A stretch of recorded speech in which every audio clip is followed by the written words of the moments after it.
Pixar's Inside Out 2 has officially broken the record of Incredibles 2 and now has the title of the movie with biggest ever opening for any Pixar project. To those who were saying Disney and Pixar promotes only wokeness and they are out of ideas, should open their damn eyes. Because Inside Out 2 is now showing a really dominative performance. It is not about just a franchise, but this movie has saved two Hollywood giants that were falling way too harder.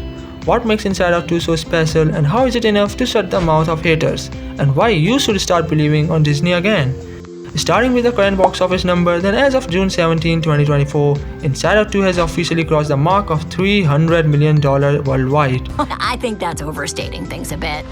It not only gives them a great start, but it also made them cross the mark of their budget, which was around $200 million US. One thing which you should note is the fact that Inside Out 2 is currently playing only in 60% of international markets, unlike Incredibles 2 or Frozen 2 that were running everywhere altogether.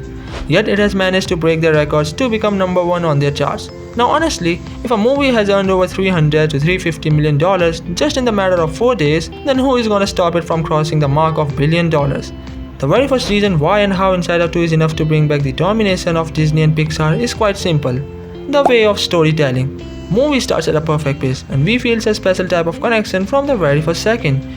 Throughout the film, you won't feel any sort of disconnection or stuff. Character development is beautifully taken place and Riley's choices are indeed getting a lot of attention. It proves that both companies can still bring us a very unique perspective without the touch of any controversial material and yet can manage to collect a good profit. We also know how Disney and Pixar are gonna bring us back-to-back sequel in next 3 to 4 years. We are getting Moana 2 in November, Zootopia 2 next year, Frozen 3 and Toy Story 5 in 2026, Frozen 4 in 2027, couple up with Incredibles 3 and a Cars project which are also under development. So at one point we were feeling like it is way too much. And honestly, it indeed was way too much. But after watching Inside Out 2, it seems like if they are promising to deliver us this level of epicness, then we are all in for it. Now these companies have already suffered a huge loss while experimenting with their characters. Pixar Lightyear, Disney's Wish and Strange World are the best example of what happens when you forces your own weird stuffs on others without their consent.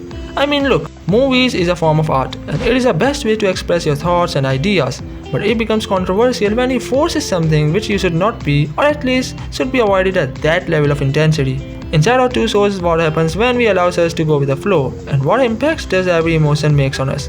In the same way, it gives us a clear message to Hollywood that if you will deliver a perfect idea with no nonsense, then people are still ready to go and watch movies in theaters rather than waiting for it to land on streaming platforms. The reason which makes it even more interesting is the fact that it will directly affect their streaming service. To be honest, it seems like they were thinking that we are afraid or avoiding ourselves from going in cinema halls, but Inside Out 2 is proving them wrong once again. Now to all haters, the message is clear. Disney and Pixar are officially back. Their stories, adventures, twists, animations, and the unique touch of mind-bending sequels are all back. So why not call it the return of the mouse? Will you be watching all those sequels which Disney is gonna bring us in the near future? Or are you the one who says no matter what, I'm gonna hate them? Share down your thoughts below and hit that subscribe button for more cool content. Till then, check out everything that I know about Inside Out 3 from the left. It was your host Aryan, thanks for watching, stay safe, peace out. Bewitched by the devil's lullaby, dance away in the dead of the night.